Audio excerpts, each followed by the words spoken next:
Hi everyone, in this video you will learn what are cookies and how they are handled in PHP. A cookie serves as a means to identify a user. It is a small file that the server places on the user's computer. Whenever the same computer requests a page via a browser, it sends the cookie along with the request. In PHP, you can easily create and retrieve cookie values, allowing for personalized user experiences and session management. Create and retrieve a cookie. A cookie is created using the setCookie function.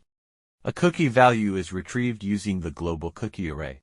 Now we'll look at an example. In this example, we are creating a cookie named username having the value Jane Smith by using the setCookie function. The cookie is set to expire in 7 days by using this parameter. By setting the path to root directory, the cookie will be accessible throughout the entire website.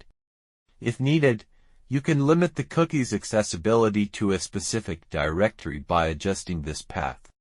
To retrieve the value of the username cookie, we are using the global cookie array, where this is the cookie name, and you can see the output here. The setCookie function must be called before any HTML content, including the HTML tag. This is because setting cookies involves sending HTTP headers, and headers must be sent before any output is generated by the script. When a cookie is sent, its value is automatically URL encoded. When the cookie is retrieved, it is automatically decoded.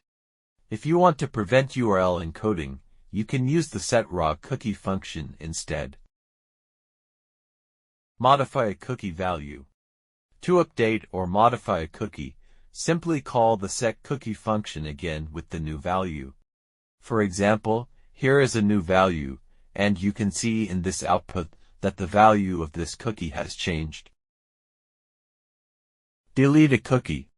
To delete a cookie, call the setCookie function and set its expiration date to a time in the past, as you can see in this code. And you can see the output here. Check if cookies are enabled. To check if cookies are enabled in the user's browser, create a test cookie using the setCookie function, like this.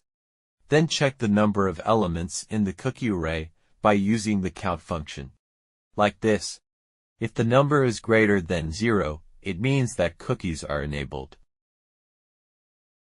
This was all about cookies handling in PHP. Please check the video description for more information. Also, don't forget to subscribe to our YouTube channel for more tutorial videos.